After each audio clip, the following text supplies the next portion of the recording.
Shirt show. All right, let's go. Shirt show! Talking shirt! Shirt show! Talking shirt! Shirt show! Talking shirt! Shirt show! Shirt, man! All right! Episode 129 of Shirt Show. We're talking with Allison from Custom Crew Wear in Florida. Let's go!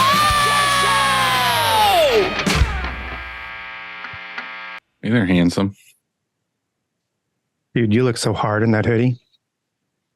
I am. What a coincidence. Check. Hey, I like that you're wearing a different hat every time I see you now. Yeah, that's my thing. It's your new thing. I like it. You are too, actually, because you have a black. Yeah, check this out. Repping my boy, Grizzly Wheeler. Mm-hmm. Little grizz on my head. I like it. Hey, Josh. I also got a fresh cut last night, so my head's a little cold. Hey, Josh. Hope you're doing well down there in wherever you are, Carolina, South Charleston. Carolina. Yeah, and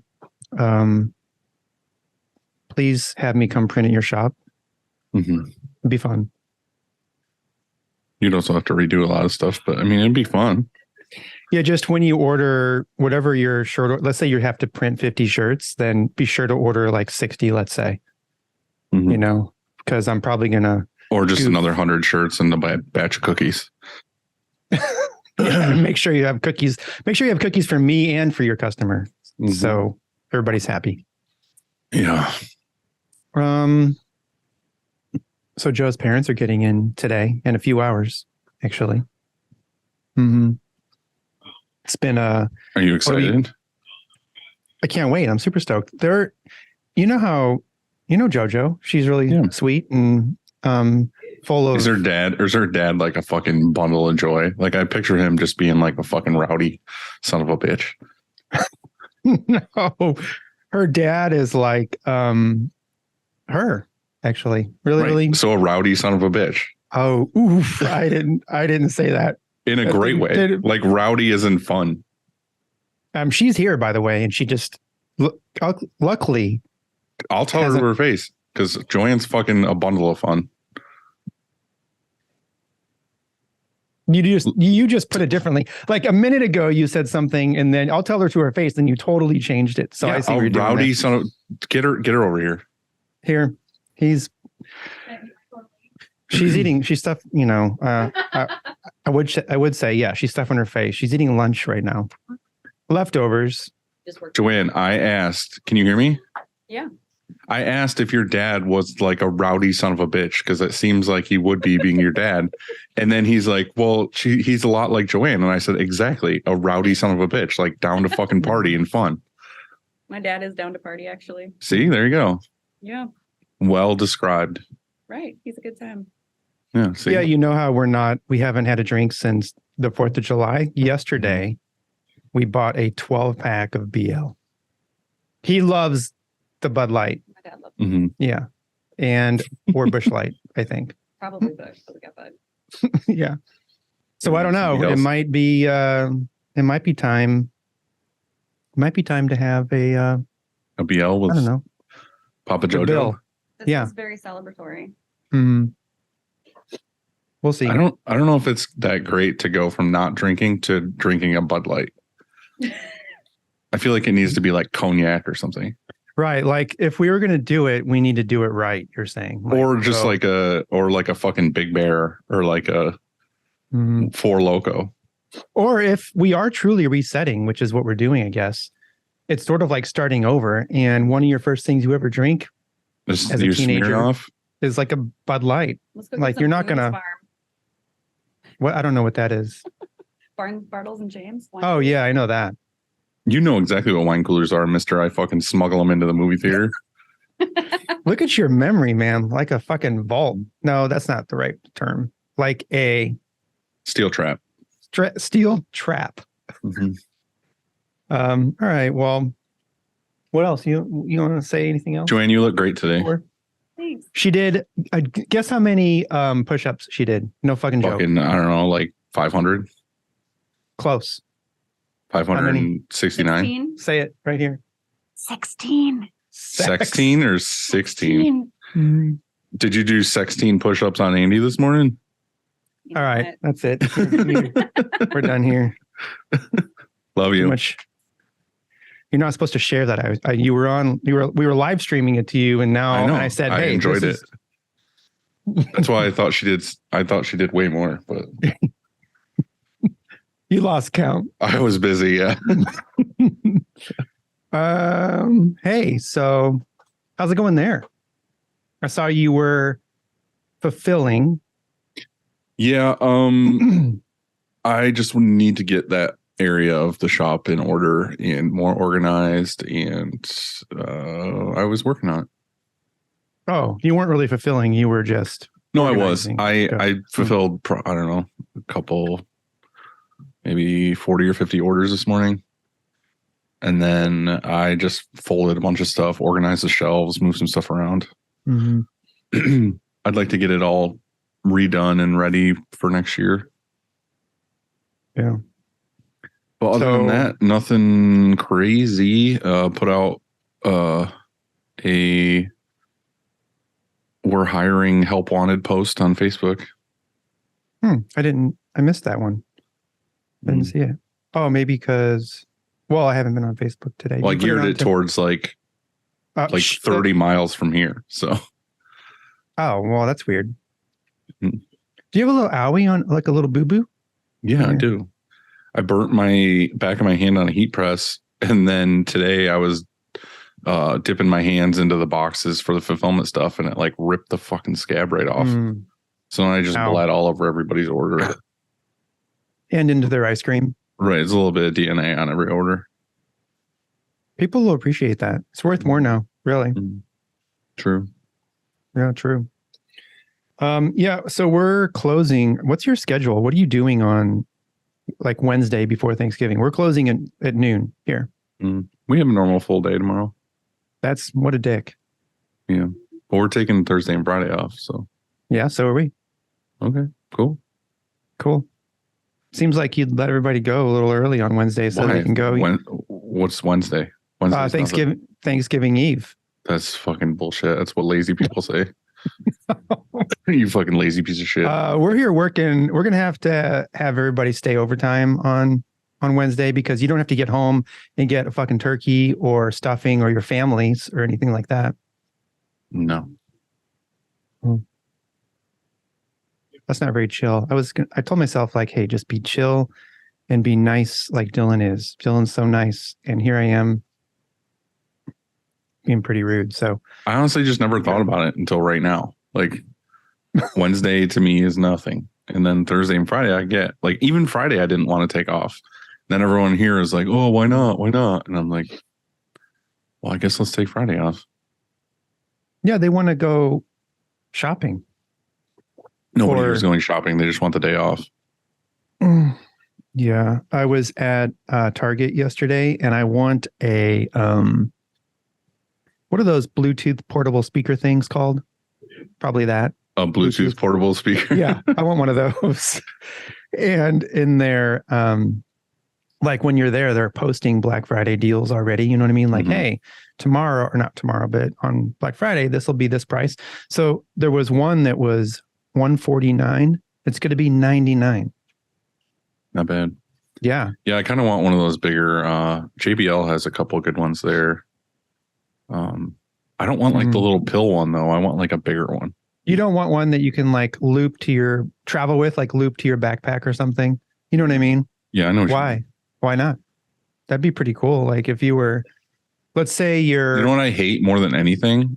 Are those fucking people who go down the sidewalk with oh my god, dude! Like on when you're a fucking Bluetooth speaker. Yes, yeah, it's like, dude, that. I get it. Like those are the people that I hope end up missing. You know who I hate more than them are the people that are on a walk and they're on their phone. You know, and then you just hear them from. Well, then I hate you. like in headphones or like on speaker. Both. If they're in their headphones, speaker's obnoxious. Like go fuck yourself. But like if you have headphones in and you're talking to somebody while you're walking, that's a whole nother thing. Yeah, but there's the people that have their headphones in and they're talking. They're like talking like this, like, "Hey, man, yeah, I'm on a walk." Da da da. And there's people that are Shout. that shout when they pass by you. They want to know that you're like, oh, buy you sell the stock, sell it, man. And they yell it, trying to be cool, flexing. That's what I don't like. I don't like that person if they're in line at like the grocery store and they're on their phone yelling. But if you're walking, it's another thing. Let's just talk about how much we hate people. No, if you're on a walk, then you are on especially like a nature walk, and there's flowers and sunsets and a pond or a lake and stuff like that. You don't want to hear people. I do get a lot of business calls done while I'm walking though. Like if it's a routine every day to like walk your that guy. 3 miles, like I'm exercising and I'm outside getting fresh air and I'm just like getting through phone calls. I've called you a ton of times. Fine. Well, that's true. But when you approach another walker, are you considerate? Like, do you have good etiquette? I take my headphones off and then I do one of these and then I say a good day, sir. And then they walk by me. You're very chivalrous. I get down on one knee sometimes and I if there's a puddle, I take my coat off and I lay it over the puddle. Or maybe carry the person over. Right. Or give them just a random smooch when they're not looking. Yeah. Chivalry is another thing, though. Yeah. Chivalry is not dead up in upstate New York, apparently. Like you guys do it right. Yeah, exactly. That's cool. Ooh, some crotch dog? Hell yeah. That should be the beer that you have. That should be the beer that you give her dad. I know, Kyle. So my favorite beer is Oktoberfest of all time. And it's not even close. Like it's the best. And Kyle forgot that we're on a, whatever you call it, off the wagon, maybe. And he set in October, he set an Oktoberfest on my desk. You know, whenever he brews a new batch, he brings a beer for people here. And he put one on my desk and I saw it there and I almost like opened it and shotgunned it. But then he felt super bad. He was like, oh, I forgot, you know. But yeah, you're right. That is the beer. You could have poured one out for a homie. Well, I don't know. I could have. I should have. But, you know, we're doing a thing. I always see Kyle's posts of like all these like dad things and like building things and riding his motorcycle. Making wallets. Brewing beer, making wallets. I'm like, I just want to fucking hang out with Kyle on the weekends. Yeah, he's pretty rad. He's a rad dude. Or playing guitar. I mean, I'm really glad like I got him for, 2023. Like I'm glad that like he's moving here and I pay him more and all that stuff. Well, perfect. Then I'll just go down to Grizzly and work for Josh. Good fucking luck.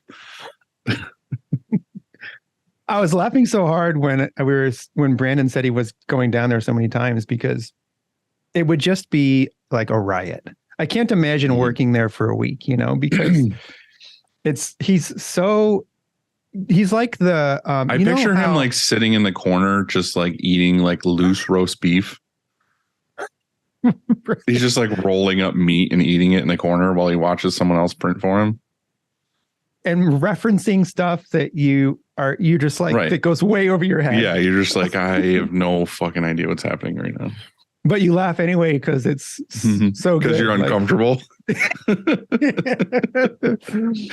Yeah, that's probably it. That's why I say it would be great to go and print there because it'd be a memorable week. It'd be a memorable week. I love Josh so much. I love him more. All right, well, I guess we do our thing. Talk about our boys. Can you shake this for me, Jojo? Oh, geez. Not again. I need at least 15 minutes. I don't know, nobody listening can hear this, but Joanna's fucking just power shaking this thing around. It doesn't even make sense. We need like that was like the perfect shake.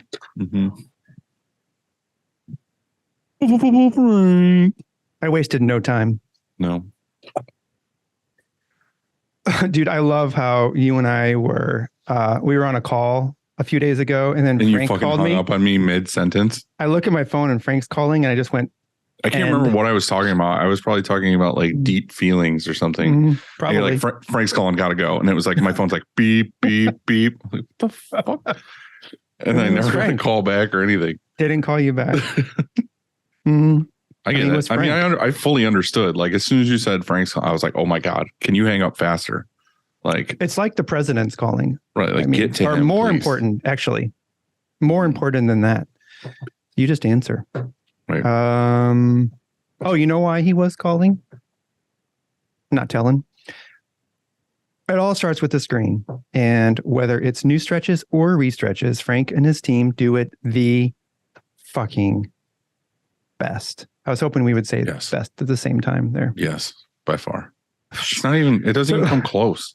Like, who else would you fucking recommend? Nobody. Get the fuck out of here. Yeah.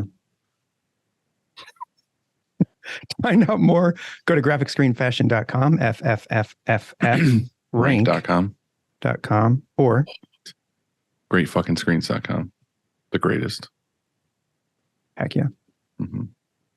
Cleaning screens is no fun, but EasyWay makes it funner. Their line of eco-friendly chemicals will help you keep your screens and your shop clean. Check them out at easyway.com.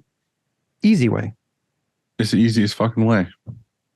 Action Engineering makes all kinds of accessories that printers need, like Squeegees, flood bars, pallets, racks, scrapers, digital pallets. I don't know. All the things, all the accessories. those 7 things you just said, and you could have kept going. They're the only 7 things they have. Oh, I know and this is going to be too late, but they have 20% off right now. I was just going to say that. I wonder if they will roll that through like for a week or something. You think that they would? You think they Mhm. would? Maybe they will. Mm-hmm. It's like a week and a half after I just ordered a shitload of stuff. I know. Isn't that? Happy to maybe support though. It's okay. I don't need it. It's just money. Yeah, that's all it is. Go check them out at actionengineering.com and level up your Shop. Does your design team need help? Then you want to go to 1-900-HOTStuff.com and get in touch with Nick or Lucas, Lucas. and it will be sweet dreams. Speaking of, it's Lucas's birthday today. Happy birthday to you. you. We do the happy birthday, Mr. President thing. Nope. Happy birthday, Mr. Lucas. Everybody mute your radio. Happy birthday to you. You like that? Happy birthday, buddy. Kisses. So look, choosing the right emulsion for your shop is complicated, and that's why we love Chromaline. Check out our bud Kev, who is the emulsion guru on Instagram, or go to chromaline.com to watch his videos and learn all about the screen room. Yes. I like this look. Do you like it? Love it. I feel like a Teletubby or something. Who are we talking to today, Dylan? Allison from Florida, from Custom Crew Wear. That's right. Hell yeah, brother. Mm-hmm. I am so excited to show you what's in my hand right now, Oh, God. but I'm not going to show you until Teasing. Allison's on too, because I want to show the both of you. That's aggressive. You are going to say, man, You're going to get canceled. that looks so good. You're going to say, I want that. And I'll give it to you. It's the fucking creepiest thing I've ever heard in my life. I don't know what's so weird. I have this. It's a card. It's a laminated card. And I will. You need to. Dude, you know where my mind goes. You need to get it out of there, wherever it's I at. can't. I live there. It's where I want to be. We were playing Would You Rather a little bit. Well, we didn't mean to play it. I just brought it up because it was me. But everyone was on lunch, and I asked Bill if he was taking some photos today of stuff around the shop to post or whatever. And my dad was here, and it just escalated into something about beanpole or whatever. I said, "What would you rather? Would you rather see your dad's pole or your dad's hole?" And I was like, dude, definitely hole. I would much rather see my dad's hole than his pole. So when my dad came in and I said, Dad, would you rather see your dad's hole or pole? He said hole. And I was like, all right, we're on the same page. Like father, like son. Right. Thanks for sharing. You're welcome. I wanted to say thank you to listeners for joining Discord. The community is really growing on there, and it's awesome to see. So if you're on there, cool. If not, you should go to our Instagram page and go to our link tree, and there's a Discord link on there. I think it's expired. We have to fix that. I will. Or just send us a DM and we'll get it to you if it's not working for some reason. Do you know that we have almost 300 people in there? Awesome. Yeah. So I said it's super awesome. Mm-hmm. It's a good community of people. It So is. hop in and hang out and learn some stuff. Do what? Learn some stuff from some people way smarter than us. Mm-hmm. And yeah. Or maybe just share what you are having for dinner, or share a meme. Breakfast. Or if you could be a doll and like and subscribe our stuff on Instagram or YouTube or Spotify or Apple. Or Just in life. Just send us some goodies. Send me like Mhm. something. I love how there were a lot of people, sharing in their story that they're listening or watching the show. We reshared all that stuff. Reshared. Yeah. I always like to see what people are actually doing while they're listening, like on press or on an embroidery machine Or on the John in the bathtub. bathtub. Yeah, Yeah. it's pretty good.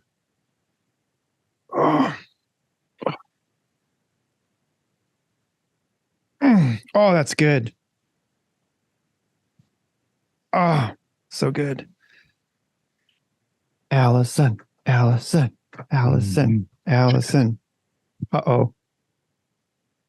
Allison. Allison. That sounds creepy. Allison. She's like, why are we doing this? So what's going on? I hear you have a guest. I do. Caw. That's the call. My girl shows up. Oh, we don't want to talk to her. I just wanted to hear if she was there. Oh, she's here. We had a slumber party. I saw the video. Oh yeah, check it out. This. It's sick goggles. You could probably get a Gildan sponsor now. Mm-hmm. Seems like something. Making it big time. So for those listening, she has Gildan eye cover sleepy goggles. What's going on in the shop right now? Are you Want busy? the AirPod? Yeah, I mean, it's kind of like steady-ish now. At first it was crazy. But typically this time of year it's really wild, but we don't really have a season now here. So it's like pretty good. That's why I wondered, like, where you are. Like, we always get people that say once in a while, like, oh, you have a slow season in the winter because nobody's buying t-shirts. But it's also like there's places in the country that it just doesn't get that cold. So like people would buy t-shirts all year long. Oh, I mean, here in Florida, I mean, our season is when it's cold because that's when everybody escapes, like where you are, where it's super freezing. Right. So, and like there's seasonal people that live down here and a lot of tourism. So typically for me, like November, December, and January is when like I'll work around the clock. It's always been pretty wild. That's awesome. Yeah. Like last year, it's been like a little bit over a year since I got the auto, and they made it happen to come by before, like when it gets really wild in here, and it made a really big difference because like the whole bay was just stacks and stacks of boxes, and when I was manual, I was like, I'll never be able to do this. So, but it's just, typically a real busy part of the year for us down here in Florida. But even at night though, this time of year in Florida, it does get a little chilly. So I imagine you do still print fleece, and there are some hoodie orders, right? It's pretty rare. I mean, I don't get a ton of it. I'll do it's kind of, they might do, a few hundred shirts and 20 hoodies for when it gets chilly or I do a lot of like company shirts, and they'll get like their staff like jackets or something like that, so they can have them on like all weather jackets or like hoodies, so that when they're working and it does cool down, have something to put on. What is your target market for the most part? Is it local or is it? Yeah, I mean, good. Pretty much most of it is. I do ship out. I do mostly here in Fort Myers, but I lived in Fort Lauderdale for 10 years, so I have a good amount of clientele over there. It's just a one-day ship, and then I do ship out other stuff further away, just from clients that maybe knew me here, moved, and then they stuck with me, But for the most part, yeah, it's just kind of like, oh, so-and-so got shirts for their landscape company, and then they ask, well, where'd you get those? And then they tell the next guy, and mostly they come in. But stuff. Yeah, word of mouth. And I don't do a ton of like merch or anything like that. It's just mostly just like uniforms, landscapers, roofers, things like that. Yeah. Restaurants. So how did you get into all this? Like, well, how did you get into printing and why? Oh man. I like to say, I think like screen printing kind of finds us, like as people. It's because it was an accident. I had moved home and was, I didn't really use what I went to school for. And I was like, oh, okay, I'm, looking for a job. And then what did you go to school for? International business. And I thought I wanted to travel. International business is a thing to go to school for? That's what my degree is in, international business and marketing. But yeah, from FAU. But I didn't like it. I traveled after school, and then I was like, I definitely don't want to do that all the time. And we're like real family oriented people. So I was like, no, that's not for me. So I was like looking into different things. And then my sister kind of came up with the idea. I come from a bunch of entrepreneurial people. Everybody kind of owns their own business. She's like, well, let's get this little single head embroidery machine. You could do it on the side, make some extra money. And I was like, all right, cool.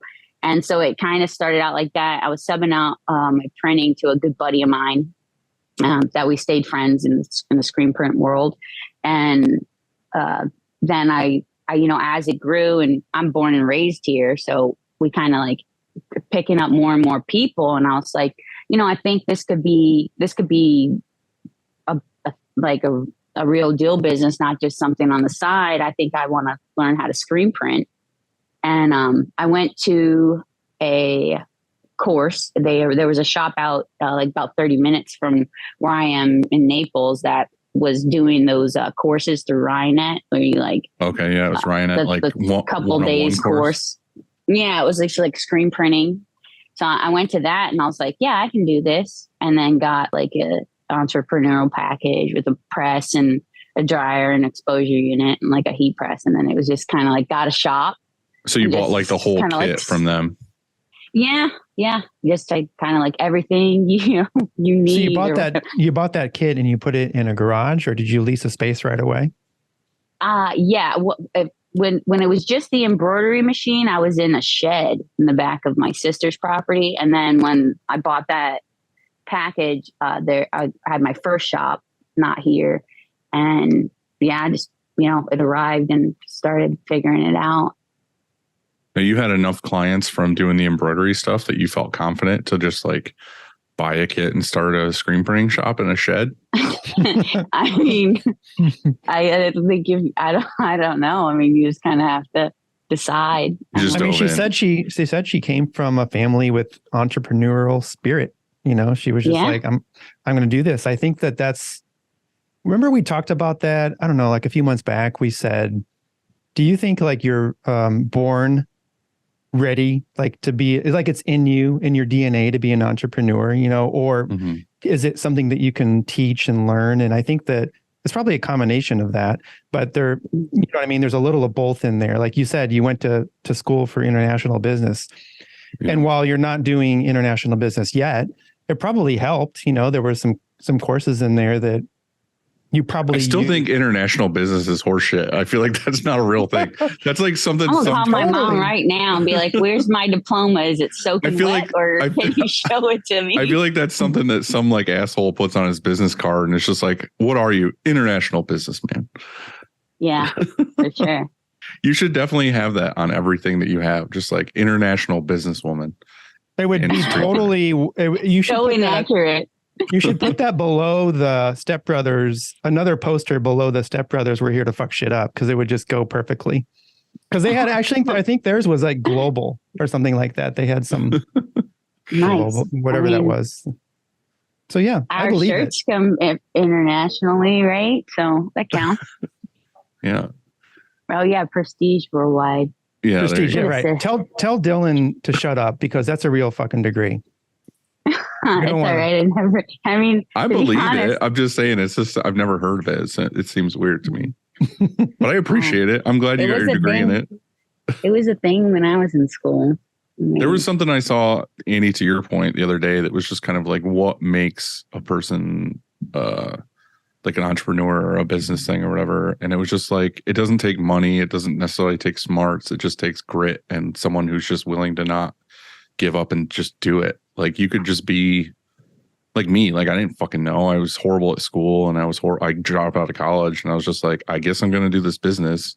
And I sucked at it, but I just like kept doing it. I don't know if that's what that is, but just like, I guess just don't stop doing it and eventually it'll turn into something. Like, yeah, I think it's a combination of things. Honestly, I think that's definitely one of them, like grit and determination, because you have to not give up, you know, because there's plenty of times where you want to, you know, like I think I was listening to somebody one time and they said that most people want to give up at about the same point. And you know, you tell yourself, certain people tell themselves, look, I'm not going to, and you push past that. And so I think that it's a combination of things. I think that that's determination is super important. I think that also risk, like you can't be risk adverse. You have to be okay with sort of what she did and you did and I did, just like doing it, you know, and saying, okay, well, if I fail, then it's whatever, I'll just do something else. So how did you feel about it after you got the kit and got in the shed and got working at it? Were you like, this rules, or were you like, this is a lot more than I thought it was going to be, or how did it work out? No, I mean, I kind of loved it, you know. I kind of immediately started geeking out and watching and trying to learn as much as I possibly could. And I like physical work. I think that, you know, when you're young and you don't really know what you're going to do with your life, I was like, oh yeah, you know, go to school, you're going to get a good job and make money. But I didn't really put emphasis on the fact that I really like working with my hands. Mm-hmm. So like the printing part of like running a business or being an entrepreneur is like my favorite part. So immediately I was really drawn to like just figuring it out, learning how to print, trying new things, and learning from mistakes. A big part of it, I feel like, is just problem solving and just trying, because you're definitely not going to hit it right the first time. I'm kind of laugh looking back at how jobs got done in the beginning, but yeah, I liked it. I like screen printing from the beginning. Are you glad? We both had a question. Yeah. You go ahead. No, you go. No, you go. All right. How long? She would rather hear from you now that I told her that international business is made up. It didn't hurt my feelings. Don't worry.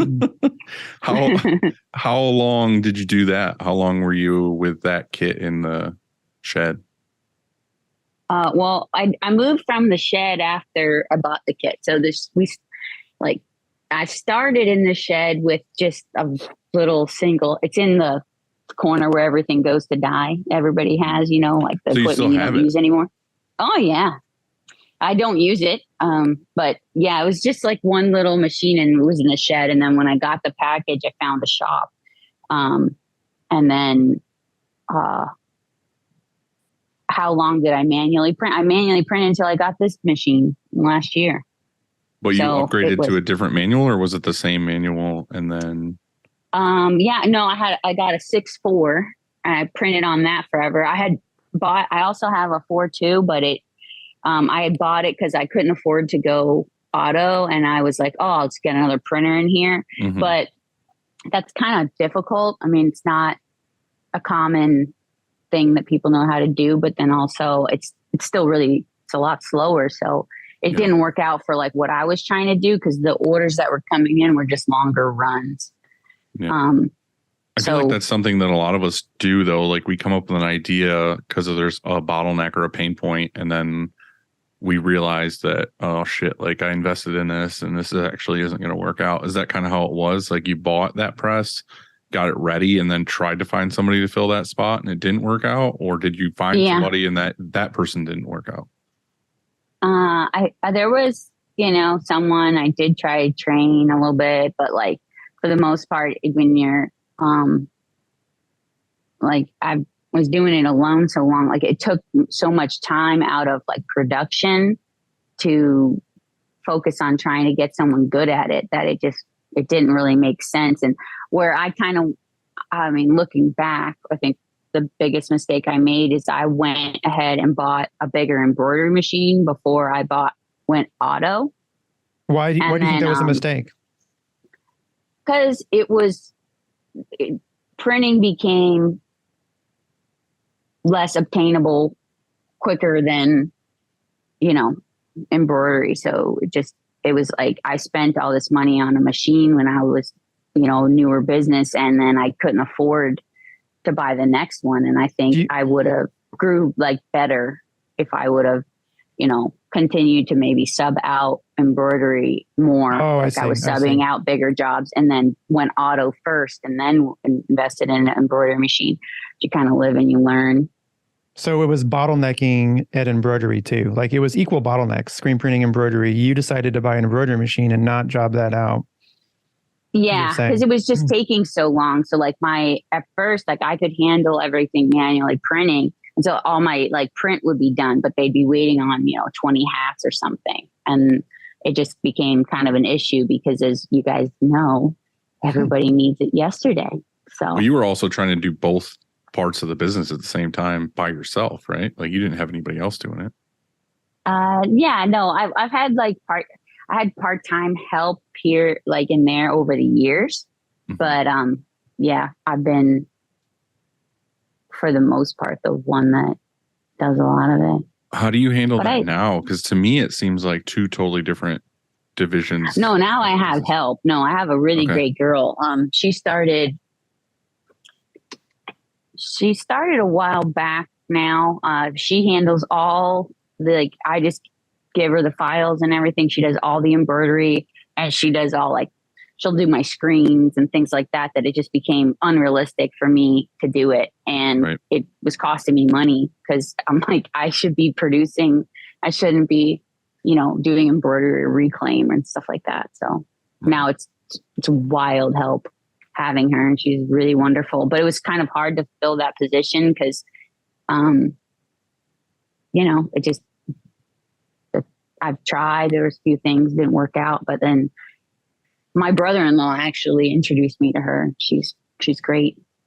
I think I think it's harder, just as you were saying that, an observation, I don't know if it's right or wrong, but I think it's harder to hire when you're smaller than it is when you're larger. I wonder if this is like some true phenomena or something. Like, I think that when you're a small shop, if there's 2 or 3 people or 4 people, every hire is so important. It's like critical, you know, to find that right person because your team is so small, it has to fit perfectly. But as you grow, I don't know at what point where it kind of shifts, it doesn't matter as much because there's 20 people or 40 people, you know, and if there's one more person, still you don't want that person to be toxic or anything, but it's just way easier because Well, I they're feel not like as when you're smaller, they don't just wear one hat usually. They're like, it's like, Well, okay, that's true. now instead of me doing 100% of the thing, it's 50-50. It's like, okay, you have these 10 jobs and I have these 10 jobs.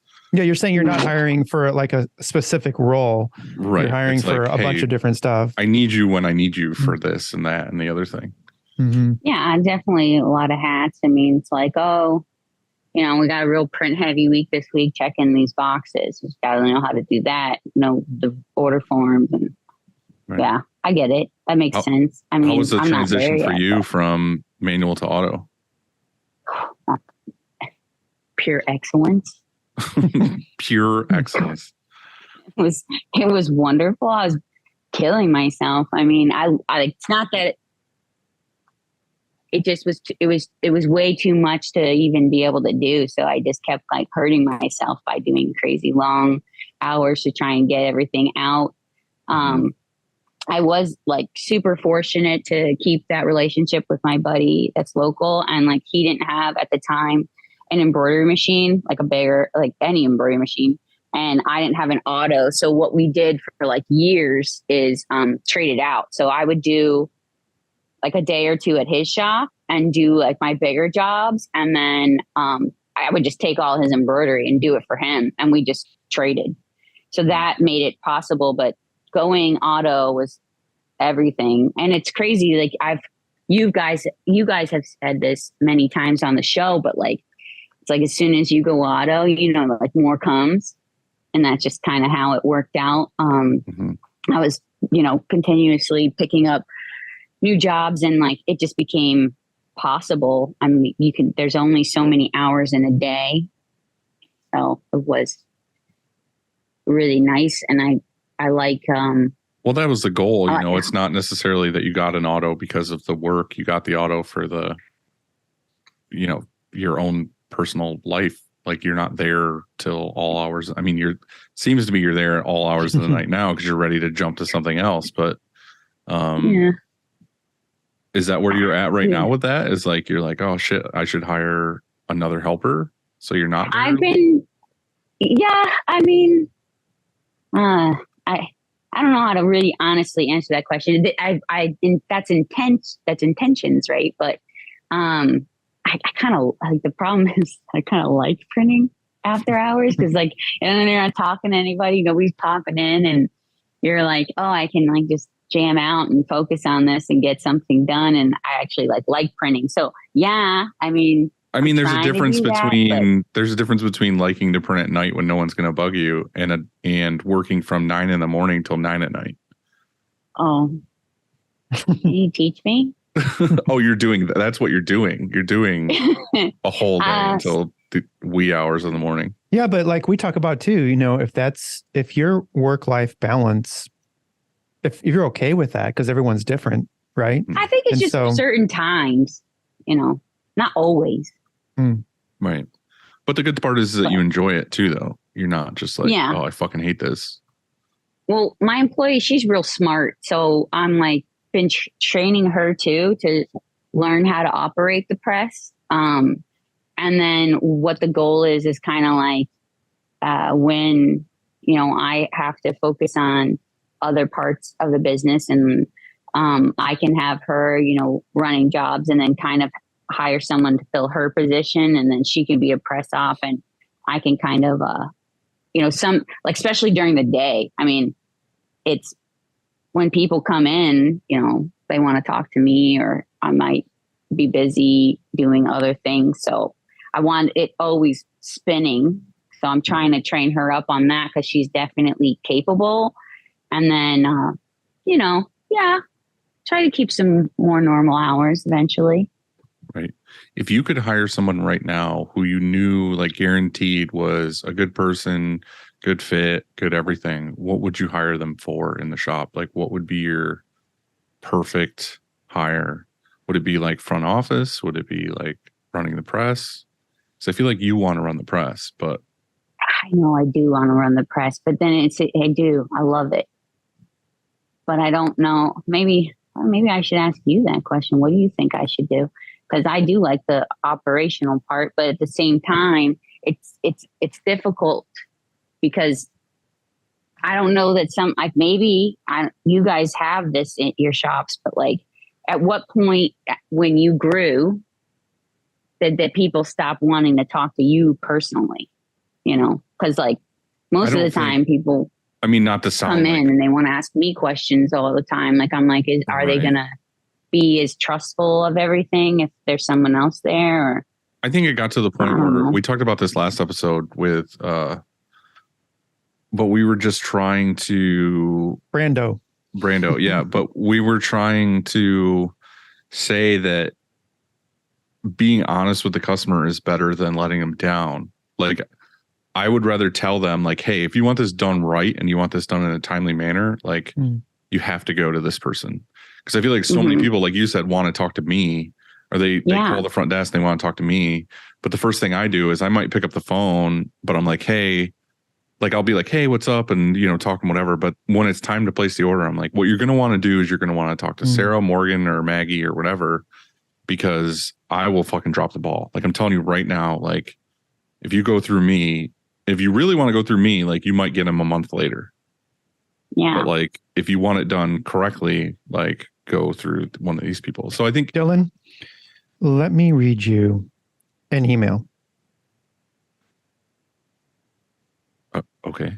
Oh, and Allison, I want to read it to you too. Oh, I can listen to.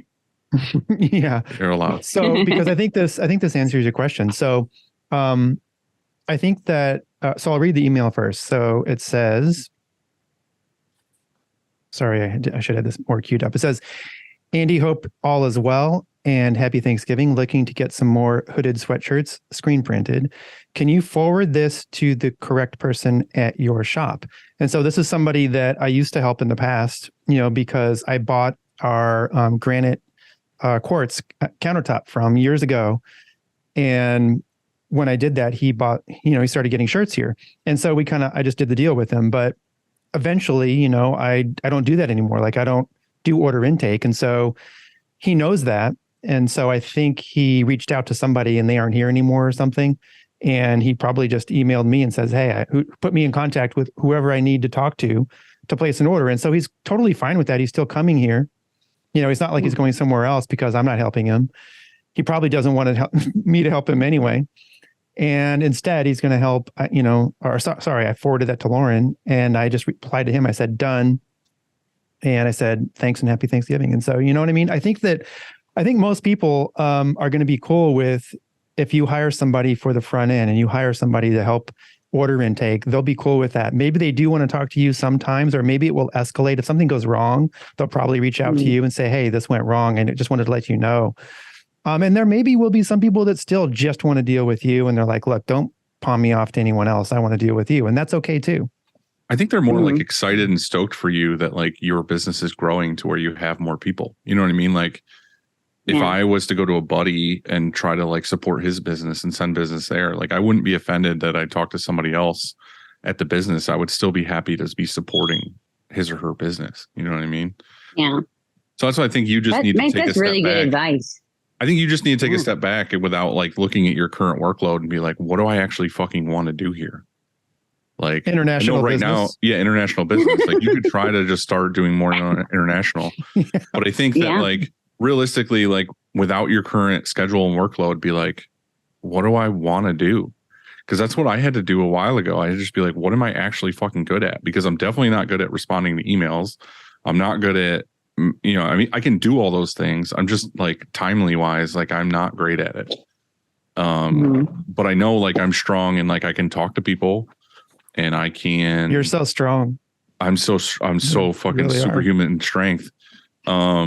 That like I'm good at doing the marketing. I'm good at talking to people and getting them on board to work with us. And I'm good at just overall like vision of what I want the business to be. So like, that's all I do now. Like, I delegated everything else off. So I don't know. That's what I mean. Like, I'm not trying to tell you what to do. No, I think you need to that's just excellent advice. I want to be on press. Because if you hired someone to do front office or someone to do like graphic source or something to do like artwork, then all you have to do all day is focus on printing that job and then setting up the next job. Yeah. And I'd be happier in that situation. It's not my strong suit. I mean, I can do it all, but I don't love when I have like a real computer heavy day. Like I like, and that's probably why I end up staying and wanting to print later. Cause it's like the fun part, you know?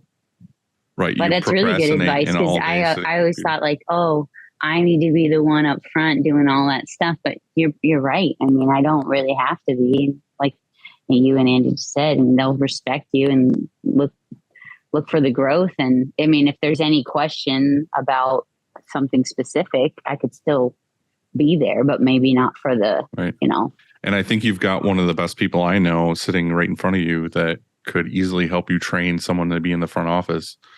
Yeah. She's already helped me a whole bunch. She's my go-to when it comes to computer fixing. Like I feel like an old human when I'm like, hey, how do you do this?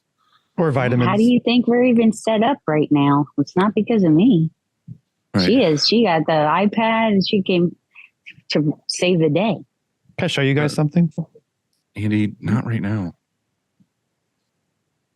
Here we go. Ready? Check this out. Oh God, I'm scared. Are those your Kanban cards? I can't see it. Show me again. It's a Kanban card. Wax. It's a laminated 3 mil maybe laminator. Wow. And flexing on us right now. I'm just pretty proud of this. Now this is our first Kanban card, and on it, and so this is for just reordering our wax, right? And so this is really cool. So check this out at the bottom there's a QR code, and so you can scan that, and that's product. That'll take you directly to the product page. On that, it says how we order, and that's we text or call Mark, and if we're on terms, and then it says quantity to order. We order 2 cases. On the back here, it says minimum stock 10. So, like in other words, and there's 10 blocks to a case, and so we want to be able to order. We never want to have less than 10 blocks here. And so when it gets down to 10, we order 2 cases. You know what I mean? For those of you who don't know, a Kanban card is part of lean practicing for your shop. So you would have it in your stock of stuff. So like if you were doing, like Andy said, like wax, you'd have that card at a certain point in your stock to where when you use the piece of wax before that, you'd see the card. The card immediately goes to whoever's in charge of ordering so that you never run out, and they order then, and then you restock the shelf before. And then you put the card back, at that same spot of when we get down to 1 case. And then, so you can't open that case at the bottom until you give this to the person who orders. Right. You know what I mean? Did you go to somebody to get that format, or is that something you? No. So this format is inspired by Corey at Floodway. And we kind of made it our own. So we just went into Illustrator. Alex, who works here, went into Illustrator and created this template. And it's blue on there because that's for production. So on the back, it says production. So we have like 4 categories and then 4 colors. And so we'll just know that blue is always production. There's like office supplies. Who do those cards go to in your shop? We're still figuring that part out, Dylan. But I think that it's good. This goes to Kyle. So we'll have a little holder thing. Well, that makes sense. That's what I was saying. Like it would go to Kyle because he's production manager, and then he would figure out what goes from there. Yeah, pretty neat, right? So it was hard I think it's sort of not hard, but just getting our first one, it's not very hard making this template or anything. What I mean by hard or challenging is just doing it, getting your template, getting the information on there that you want, and then just actually the physical act of getting it together because we're busy, right? But finally it slowed down just enough, and we're like, hey, we have a minute. Let's make this happen. And then now that we have this, you can just go through the shop at different supplies and then start creating it. You know what I mean? Yeah. Pretty neat, right? Yeah. We don't do the cards. We just do like the rule of like having 2 of everything. Double like minimum. all of our inks, everything. It's like when you're done with the first one, you order another one, you pull the other one forward. That makes sense on 2 of everything for certain things, but not for emulsion. Of course, you want to have like 20 gallons. Well, then of it's like, okay, we have 8 cases on hand at a time, whatever. Allison, do you do anything like that? Do you have any? Are you an organization kind of person, or? I mean, it's way simpler. There's a super sweet brown cabinet that like ink degradant and other stuff goes in. Like it did shoot me in the foot because I don't do screens very often anymore, once in a blue. And, you know, there's always two. And then when the one from the brown cabinet, the extra one gets taken out, then I, you know, order more type deal just so that it doesn't run out. Ran out once and it was a real pain in the butt. So it's just like one of those things that you kind of learn as you go. Cause I was like, well, usually I would know because I was doing it, you know, so I would know, hey, I need this to order it. But now that there's certain things that I don't do, like even in the embroidery room, like, oh, you need, you know, another roll of backing or something like that. Like, since I'm not doing it, I don't know that it's running low. So now I'm counting on, you know, I had to learn to communicate what I need to know about that I'm not doing anymore. But yeah, I do that. And then, you know, being that, you know, a lot of it's done by me, I know when to order more, but I don't know, maybe I need some super fancy cards. I don't. I mean, the cards are cool. I think it's just like I said, at least doing the extra. You know what I mean? Always having stock, other than the stock that you're currently like dipping into. We kind of got kicked. Yeah, especially when like things were hard to come by too. It was like you don't want to not have a backup when there was so many stock issues for so long. There was a while there where we were having like at least like I don't know, like 6 or 8 cases of web spray extra because it was so hard to come by. Or me and Andy were both for a while there had a shitload of white ink. Have you even gone through the white you ordered a while ago? We have, yeah. So we're on to new stuff now. Well, that's why I said I recently did a new thing in our shop where we finally have a real production manager. We never have had one because we have a crew of 12, but it's like production wise, it was always like whoever runs the press kind of is the manager of their own domain and whatever. But recently I decided to promote Bill to be production manager because he used to be a manager for years. He's worked here on and off throughout the years, but for a really long time, he managed Spencer's, like the store, and he traveled around. They actually sent him, he was an international businessman and went to the different stores to train people to be managers in other stores. And so he kind of had that already, like the hire fire mentality or like the one-on-ones and the meetings and all that other stuff. Like he was good at that.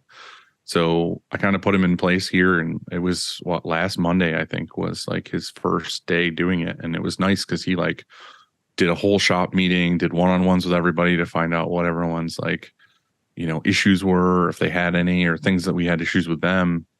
And that's something that we're trying to put in place right now is more of that, you know, ordering, like who's in charge. Like you said, you give your stuff to Kyle, but like we ran into it the other day with ink. Like Megan came in my office. She's like, hey, I just put the last 5 of white on the turnabout. And I was like, what do you mean? I was like, it's just out there the other day. And there's like 6 5s sitting there. And I went out and all of the 6, like the other 5 5s on the ground were empty. Like whoever took them off the turnabout, scraped the ink off, put the lid back on and just pushed it back over by the other 5s. And they did that like 5 times in a row to where there was fucking 5 empty 5s over there. So the whole time I thought we had ink, but we didn't. We just had empty containers. So I like had to have a talk with him to have a talk with them and be like, hey, if you take the empty 5 off, dispose of it, and then we need to order more. So it's just stuff like that. Like you said, like you're not in charge of screens anymore, so you don't know what's happening. It just needs to be like a conversation with whoever's doing that to be like, hey, this is our shop rule of like, we have this many coded at all times, or we have this many of this, so we never run out. I think Kanban cards can be used in even a shop of one person. I mean, maybe it is that Allison's not forgetful, but I know that I am. So if let's say I'm open the last bucket of emulsion or the last 5 of poly white or something, and I get down to the bottom, I could even tell myself, oh shit, I've got to order some of that.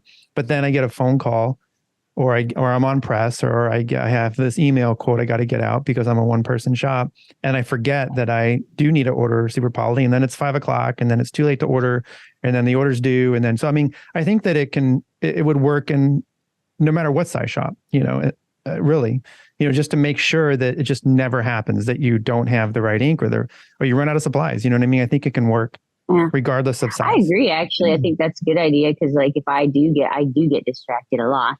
If I had just grabbed the card and stick it at the desk so that when I am on the computer placing orders and I'm like, oh yeah, there's that, then go put it back when it's done. It's not. It's a good point. Yeah. So, Allison, we've known each other for a little while, and we have our own kind of text thing going back and forth because I'm super terrified of the ocean and sharks, and you are right on the ocean and you fish all the time. So, the one thing that we kind of wanted to chat about with is how close you are to the water, and this little thing that happened.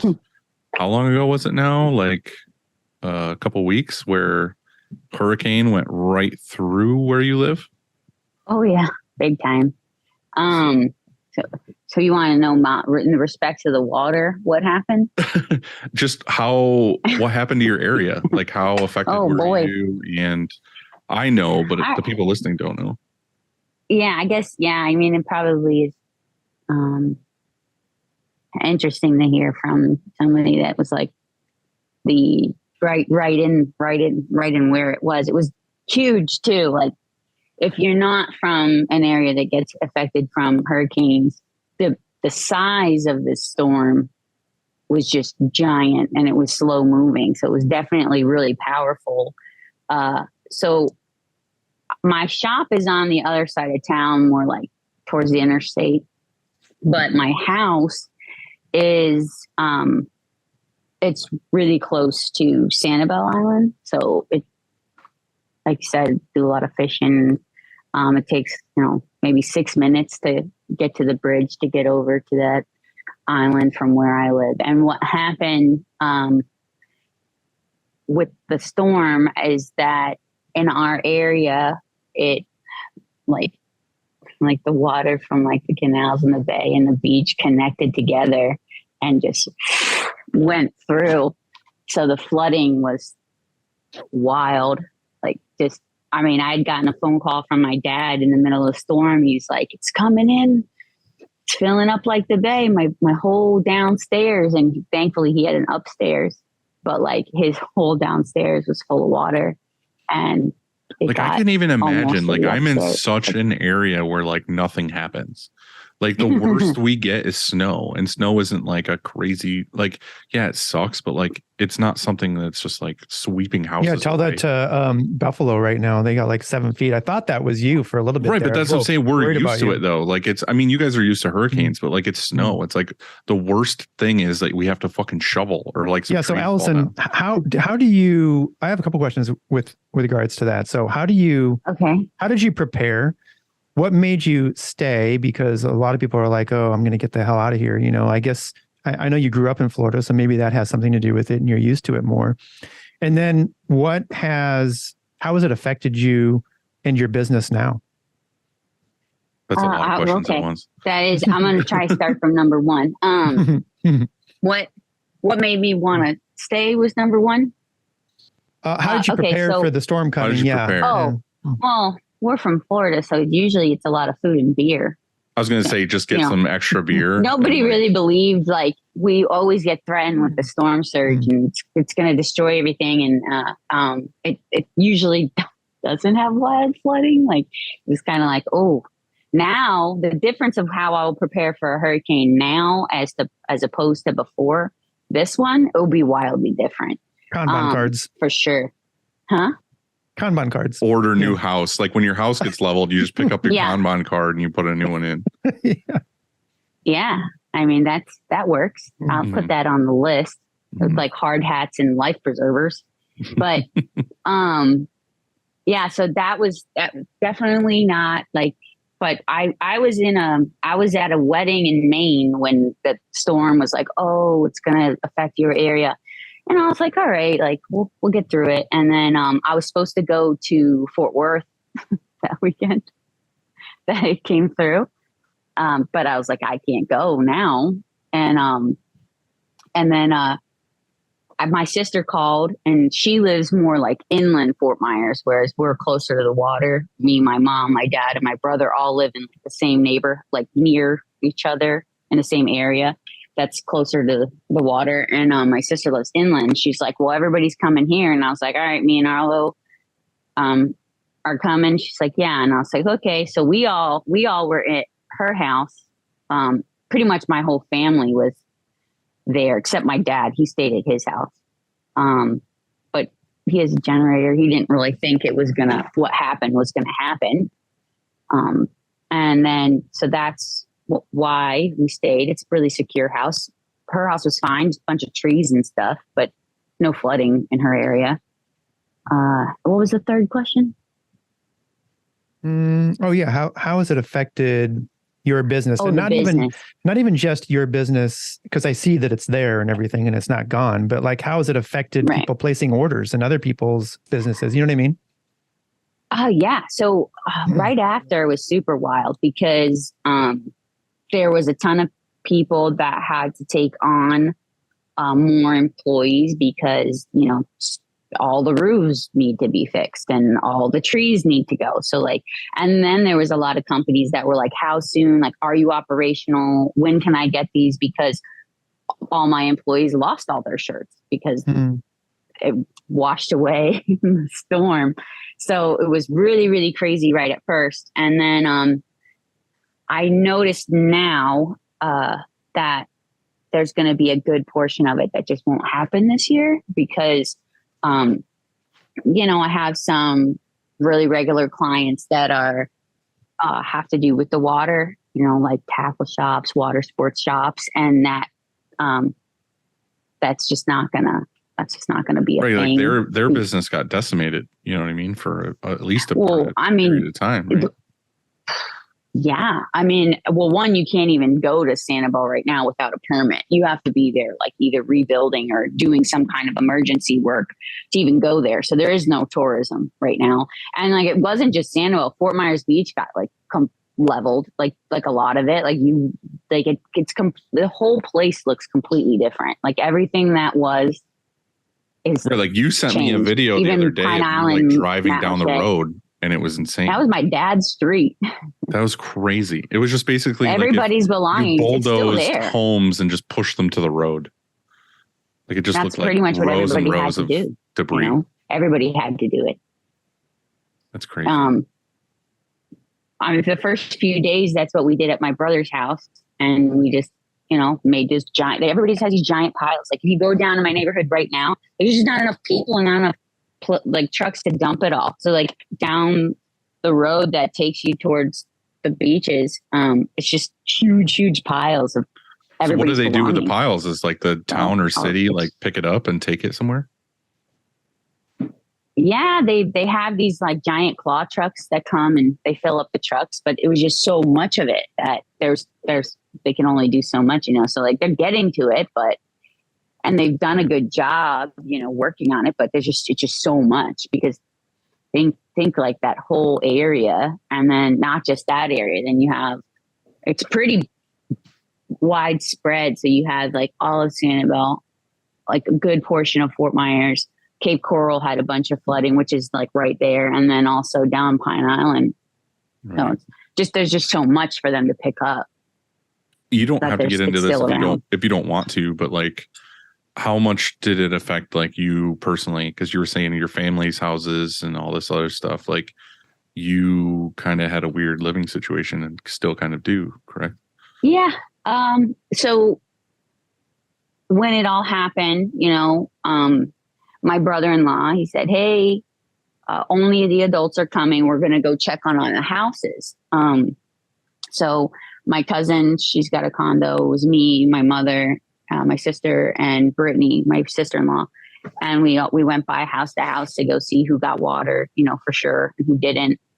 And I was very, very fortunate. Where my house sits, it's kind of in a street like this, where there's another street right here that has a lot of water, and over here that has a lot of water. And it's because I'm on the corner, and that my lot was packed so high with dirt from my brother that it didn't get all the way up to the flooring or anything to soak the house.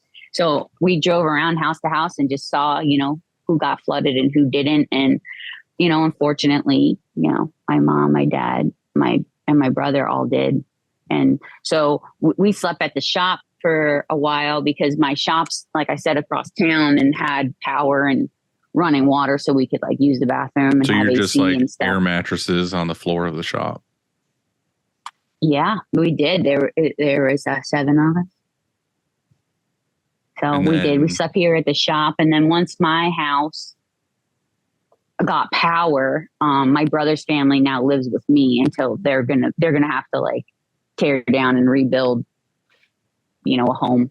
So we're really fortunate in the way of family because we all just kind of band together. So there's somewhere for everybody to go. My sister, my mom lives with my sister right now until she gets her situation put back together, and my dad has his upstairs. Right. Well, not to be doom and gloom, but the whole way of the world right now and storms being worse every year and global warming and all that other stuff. You said that you would do things differently next time. What would you do? How do you, and I mean, obviously if it's going to keep happening and getting worse every year, how do you prepare for that? Well, I think I'd take more stuff off the floor and put it up higher at my house.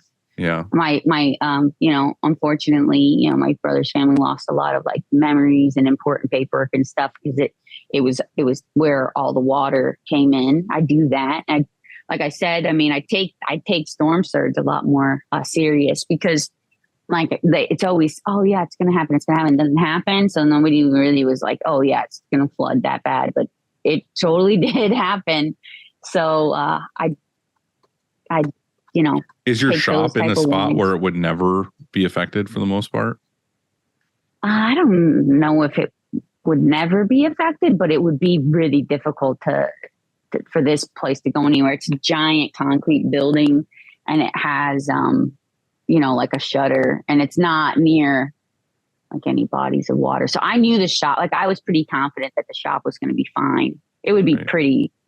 I mean, there were places nearby that lost roofs and stuff like that, but this building itself is super solid. What is it? And I'm not a corner one. What is it like being there during something like that? Super powerful hurricane. Are you looking out the window all the time being holy fuck? Because you told me before, you had shit in your yard. So yeah, you had shit in your yard that's not supposed to be there. yeah, but that one was really long, so we had daytime too. Well, I was sending Print Girl Mafia videos from the porch. Yeah, I mean, it's wild. I think it's not I don't know how to explain it if you've never been through it, but at first you're just kind of watching to see, crazy wind and this and that. And then when it got scary, the mood really changed, when it got scary. When my dad called me. Is getting scary the winds or getting scary the water coming in? The water was the scariest part for sure. My dad called me and said, the water was rushing on in. I was like, oh my God, and then he's trying to save what he can. I mean, right. But I feel that part, yeah. I feel like the way it's reported, and we're not in Florida, obviously, but we watch the news and you get updates, and the way it's reported, because they show you this where it's coming, and there's well, it could come, it could hit, landfall could be here, or landfall could be there, and they're not really sure. And then they also say, well, it's category 2, but it could be a 3 or a 4, or maybe not, and so the weather people just fucking make shit up too. They're just well. And then also, like you said, on certain channels and certain weather stations or whatever, it's a big story and they blow it out of proportion. And I don't want to say it's like crying wolf or whatever. It's sort of I think that if I had to go, I feel like it was underreported, to be honest. This one was what actually.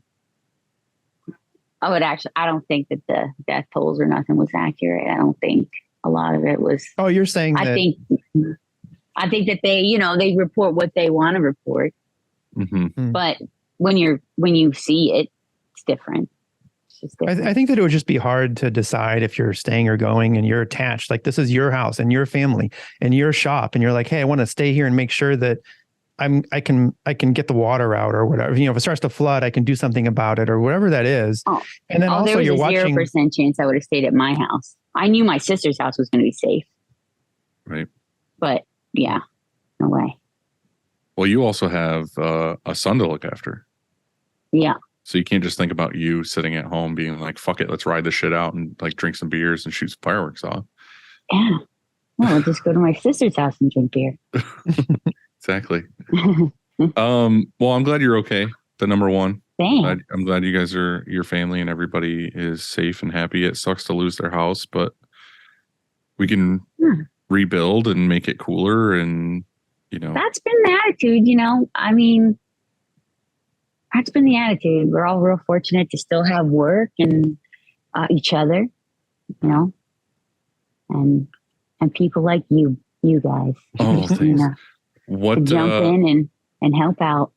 What is it like? This is kind of a turn, but what is it like to run a business like as kind of like a single parent? Well, like it's busy. Does he just hang out at the shop all the time, or is there he's a shop kid, 100%. I mean, he goes to school.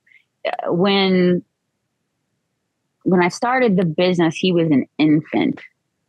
And then at a year old, like at first he just came to the shop, and then at a year old he started daycare. So during the day, he's busy, but then he's really a trooper. He likes it here. He knows a lot about like safety, like, like, do you kid proof a shop at all, or you're just like, hey, like don't go over here? Well, it was a lot more stressful. Yeah, no, yeah, that's for sure. Don't swallow that ink. But no, yeah, like for instance, when I got the auto, I had like a very serious conversation with him, and I'm like, see this yellow, like the yellow safety bars. I was like, you never ever go past the yellow line. I was like, and if you do need something back there, which he doesn't often, like, but if he did, I'm like, the cord has to be pulled. Like, I have to pull the cord, or you ask me and you pull the cord. And he listens, because I'm like, this will cut your head off. Right. And just immediately like, say instant death. Yeah, that's pretty much what you do. Like, I'm like, this thing, burn your hand off. Don't put your hand near there. And so he doesn't. But it's like the way that it's laid out. Well, you can't see it, but like the shop has like the presses in the back, and then there's the office, and then in like by my like bay, like the rolling door, I have like a kid area set up where he's got TV, toys, things that he can do. He can do his little schoolwork or whatever over there. But he's really it's funny, when you have a shop kid, because they learn along the way, like what you can and can't do. He's super respectful of it. And I think they learn a lot more. Also, I think it's a good experience for them. I mean, when my kiddo was little, really, really little, we were out of the garage. But after we moved into our actual shop, our space, we had built out this little section. So sort of like what you described, and there was a desk, and he had a TV, and he had video games. He could just go and do that. He could even nap in there and stuff. And so, but when he wasn't doing that, I included him like he grew up around the shop, and so he would have little things he'd have to do, like little chores, let's say. And now he had a business he's running card. a shop. Now he's running a shop. So I got him a business card at like age 4 or 5, and he was proud of it. That's a great idea. Yeah. Love it. How old is your son? 6. So he's old enough. Yeah, his favorite job is to empty the water part of the compressor. Because he told me that he doesn't want the easy jobs like locking the door anymore. He's like, I want a bigger job. And I was like, all right, come over here. Like right now. Let's throw your fingers together. Like, I was like, oh yeah, come over here. You're going to be, you're going to have to empty the water out of the compressor. He's like, okay. So like he's holds eager. the hose. He's eager to help out then. Yeah. He's a helper for sure.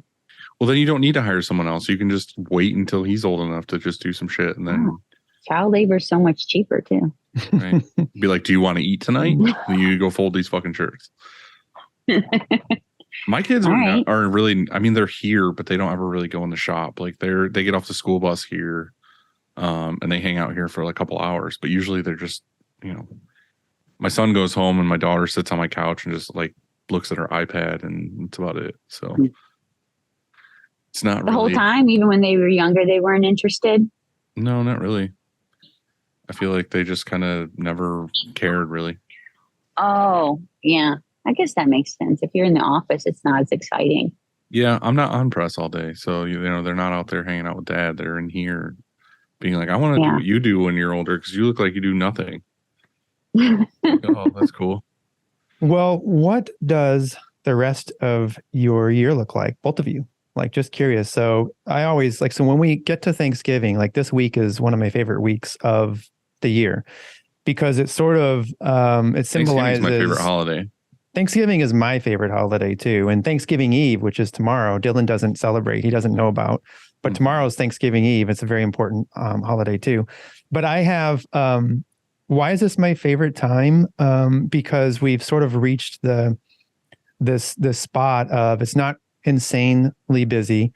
It's manageable. We've got, we've accomplished so much and then we get to break, we get like this 4.5 day break before we come back and finish out the year. And so what are your plans, like at the shop for the rest of the year? And do you feel the same way about Thanksgiving? Is it your favorite holiday? As for me or Dylan? For you. Yeah, for you. Oh, you guys are interviewing me. Okay. Yeah, that's right. No, well, Thanksgiving, yeah, we're big holiday people in general, and we're big on cooking. So tomorrow, it's going to be a lot of us gals getting together and preparing everything that can be prepared the day before and hanging out and cooking and laughing. So that'll be really fun after work. And then Thanksgiving, we have a big family, so there'll be a good amount of us all together, and we enjoy it.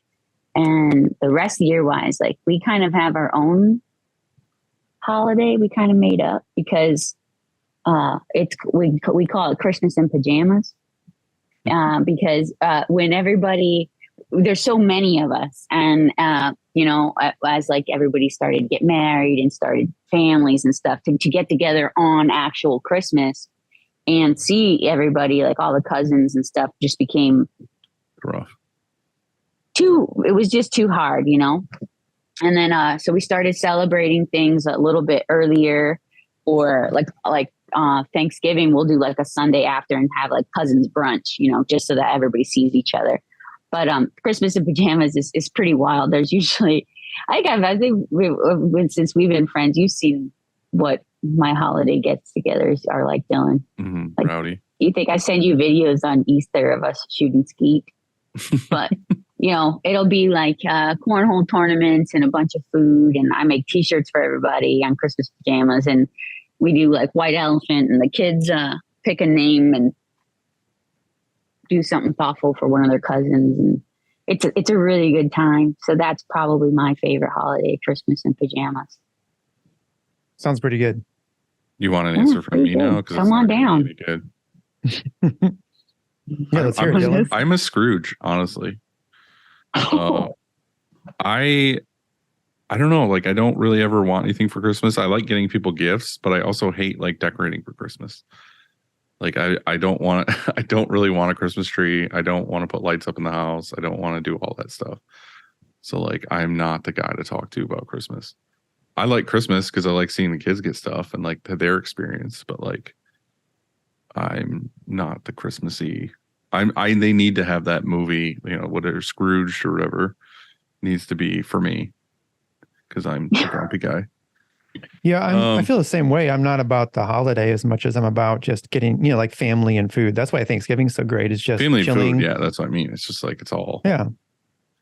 But I'm also super guilty of that too. Like just being that guy. Like Thursday for me is like, get up early in the morning, go to the hunting cabin with my dad, my uncle, and my brother, and like make breakfast in the cabin, go out in the woods for a couple hours, come home.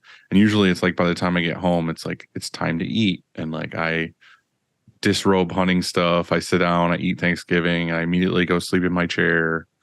It's like that dad gets to just have the easy day and like eat and sleep while everyone else like makes the food and all that stuff. So I just like the eating part. Get Sounds it. lovely. So I'm an asshole. So, okay, next question. You don't go out and shoot the turkey? I did turkey hunting once, What are you hunting and I will for? never do it again. It's deer season. That's good. I went turkey hunting once with my dad, and we almost shot somebody. So I have never gone again. Do they have deer in Florida? Probably not. Yes. No, they do in the Everglades for sure.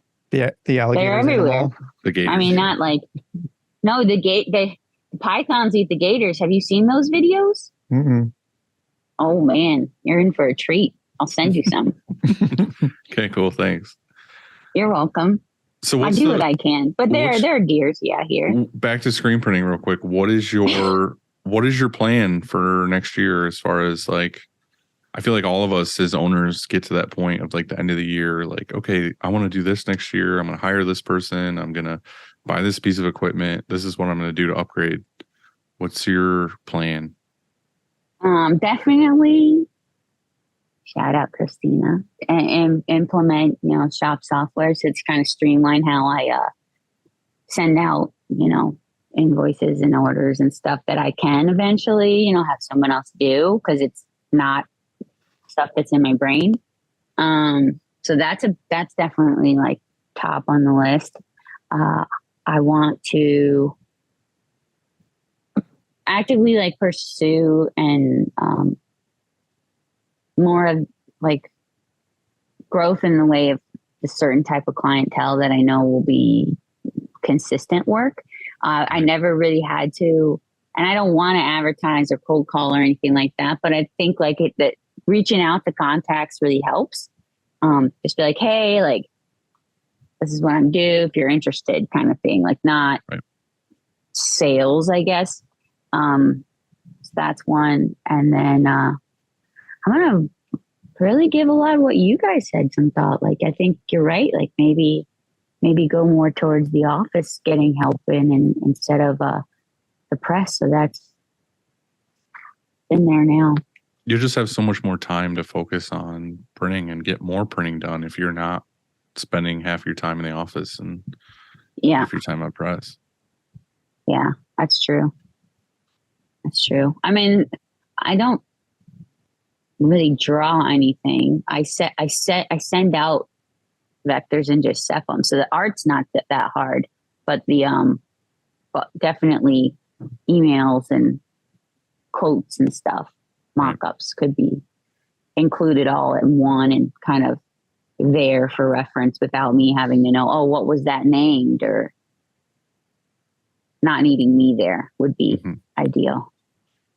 So streamline that for sure. Do you have any questions for us? Why are you so wonderful? That's the question, I think. If you had to go to school for anything, why would it be international business? Because it sounds really exciting. It sounds like all this international travel and businessing things that I can do. Well, all right. Going back to this international business thing, what was in your mind when you went to school for I never knew this would be such a part of the I'm just saying, conversation. what's the focus? Like, what were you going to do? It sounds exotic. Like you get to travel. You travel the world. I was interested in travel. I thought I was interested in travel. I'm I know, not. but what's the actual like thing? Like, not just traveling from A to B. Like, what would you do? Business. Well, I actually did interview. I interviewed for a company, and it was a position that would travel 10 months out of the year. And I interviewed for them, and what they like, it was kind of like based out of like, I wouldn't be a journalist, but it was like newspapers, and you kind of had to like study areas or something. You were like going to be an international paper boy? Yeah. I just throw them at people though, directly. From the airplane? No, I was like, it was I can't really remember what the company was called. But then I was like, this sounds awful. Like I want to be with family and stuff. Like I don't want to be gone all the time. Right. So it wasn't a fit. But the reason why I ended up studying that, I went to college for a really long time. I was kind of lost. I was like originally pursuing like law, and I was like, this sucks. And then I took an economics course that had like a really interesting professor, and I really enjoyed it. And I was like, oh, I'll go to school for business and try and do some, I did international because I just found it more interesting than just a regular business degree. And I was like, so you were looking at it more as like, I want to do something. I'm not sure what I want to do. Business seems like a good route. And then international you heard, and you were like, well, I could travel a bunch. That sounds fun. And also do the business. But then you just figured out it wasn't where you wanted to be. Wikipedia, international business refers to the trade of goods and services, technology, capital, and or knowledge across national borders. Like importers and exporters and stuff. 100%. So like, imagine, Dylan, if you wanted to roll out upstate merch in Australia, for example, well, then you're going to need somebody that understands what's going to sell in Australia. Or how do you employ people in Australia? How do you get a press to Australia? What's it like to lease something in Australia? So I'll just hire Allison. She's qualified. 100%. She knows about screen printing and international business. I will say I'm not dogging college at all, but I feel like I learned a lot more about business in being in business. I agree with it's all that. like kind of like concepts. 100 million bajillion percent. Right. If I knew then like what I know now, I would have had a shop a long time ago. Like I was hanging out in warehouses while I was in school for my prestigious degree in international business. And I would just hang out in shops, and my buddies made skateboards, and I was like, always like, give me a job, like wanted to help. And I worked with my hands, and I always liked it. And they all laugh now because they're like, I always tell people, they're like, oh, you ended up with a shop, a warehouse. How funny is that? There's so many like friends and like cousins and stuff that are like growing up now to where they're like looking at school, and the same thing, like the Christmas parties or whatever. And it's like my cousins was like, I don't know what I want to go to school for, but I'm going to go here. I'm like, you're a fucking idiot. Like straight up to their face. Like only go if you know what you want to fucking be or what you want to go for. Like just that was my mistake. But it's just like, seriously, like we grew up in the age of like, your parents are like, oh, you should go to school. You have to go to school or you're going to be a failure, all this other stuff. So that's the reason why I went to school. But then once I was there, I realized like I already had my first business. I was already doing it. Like, what the fuck am I doing here? Like, so I basically just took all the free financial aid money they gave me and I bought band equipment, and then I fucking left. Like that's exactly what happened. And then it's just like, you just learn by doing. It's like going to college for art. It's like, why don't you just fucking do art? Like, why don't you just dedicate all your time to like drawing and like growing and like learning shit on your own? And like, now it's different. Like there's YouTube and shit where you can pretty much learn everything for free. Like there's no need to go to school unless you're going to be like a doctor or a teacher. Right. I think like, unless you can, it's required to do what you do. Right. But nowadays, what's the point of even like a liberal arts degree? Like, that's what I'm saying. I wouldn't really suggest that. I say like, oh, if you're going to be a doctor, then you have to get a degree. You have to have some kind of a certification. Right. If you're going to like cut my brain to go to business school to open a business is silly. Yeah, I agree. I feel like it should just be more mentorships. You know what I mean? Like go find a mentor. Like if you want to be in a business or do a certain trade, you can easily like go be makes sense. Like a mentorship program or like an intern or something. I think that a degree means less now than it did 20, 30, whatever years ago. I agree with that. I think that college has become too expensive. I also think, though, that if my son or your son or daughter comes to you and says that they want to go to college, and they're not exactly sure what they want to do yet, but they want to continue education. And I think that there's a lot of opportunity in networking, and also you can figure it out at college a lot of times because you're introduced to different things. I don't disagree with that. I think people go to college for the college experience. I think if you go, here's how I would put it. If my kid goes off to college and they all they do is go to keggers and they're like sent, and you look at their Instagram and they're doing, or TikTok, and they're doing keg stands or whatever, then I'm not paying for it. Then I would say money well spent. but then they can pay for it. Like if they're, No, if I they're mean failing that. out, if that. they're failing out of college and they're just partying, that's money well spent. I'm just saying, well, maybe not failing, but like I think about us right now. Like how much shit do we learn about our industry, our business, and what we're doing at a fucking bar after a trade show?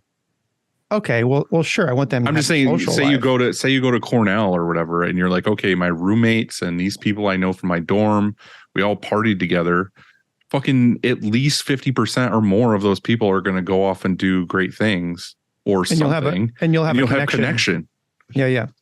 I think that's what college is good for now. You know, figuring out maybe precisely what you want to do, making connections, and going to keggers. Right. Like I would more respect the kid who went to all the parties and all the keggers than the kid who just fucking nose to the grindstone, sat in his dorm all night, fucking pushing up his glasses. It's about like, balance. Dylan. You're not going to have any connections or any fucking. Life's all about friends and who you know, like 100% and who you know. And that's why I try to meet as many people as possible. Huh? And I definitely think. Yeah. See ya. We wouldn't know each other if I didn't end up going to that. Right. I mean, you would probably never know that me or my shop even existed if I didn't. I actually did. I knew about you before then. You did? I did. I was at M&R when they were talking about getting you your press early so that you could get it before that. They were lovely to me. That banner behind you is from me. For real? Mm-hmm. I hope your son is When you like. talk to me like that, you have to whisper. That banner, I made that banner. Dylan, Excellent. after your Is he really? Really? You know, I bugged them for one. I was like, you guys, you need a banner. Mm-hmm. It comes from me. I didn't know that. I don't make it. I order it, but I was Did the you one sew who it? created the MR Blue Crew. So yeah, I hand painted it. What were you going to say, Andy, about my son? I hope your son is president of Animal House. I fucking what I hope was so, gonna say. dude. I will high five him so fucking hard. That's what I hope. I hope It'll be one of those high fives where like literal fucking sparks are created because it's so hard and a son is born. Mhm. Can't you just have your guy edit it in? Like he'll be like, high five your son, and they can edit it in. Me and Brian high five at work so fucking hard that like literally my hand is numb for like a day. Like full body twist high fives. Allison. Strawberry or cinnamon Pop-Tart? Oof. The other part of that is frosted or unfrosted, right? I don't know. I don't know the last time I ate a pop. I'm not a sweet gal. We had egg sandwiches today. I don't know if I have an answer to that. If I had to eat one and it was like, oh, this is your nourishment today, cinnamon or strawberry, I'd go cinnamon. There you go. Got it. What would you be? Long Andy? cake. I would be an egg Pop-Tart, according to. That's fucking disgusting. When you just said that, I instantly thought of like egg yolk in a Pop-Tart. Like you bit into it and it was just like oozy egg yolk. Delicious. Sounds so gross. It's gross as fuck. just raw Just egg. like just like room temperature raw egg inside like of you're a Pop-Tart. bodybuilder. Yeah. You get your protein right in there. It's not frosted, it's protein powder. Like drizzled on top. Mm. They're like slightly expired, so they're stinky. That's gross. All right. I'm gonna whisper my question. Any good movies or shows or books that you're into right now? Oh, right now I'm watching Alone. You like that show? I do. I'm into it. I like that show I too. think I do. I really like it. Are you caught up on it though? Or are you No, just watching random seasons? I'm just watching it, and then I fall asleep, and then I start wherever I left off. Right now, it's on the one that's teens. Mm, You know. Yeah. I think I'm getting towards the end of that one, but I find it interesting. I think I don't know. I could never do it. I'm not. the thing is most of them, a lot of them are really great at what they do, like because they're all survivalists. They're not just random people, but like they almost always go home from starvation. Like, Yeah. some of them are True. like really good at what they're doing and they make like really cool traps and all this other stuff. They just get put in a shit spot.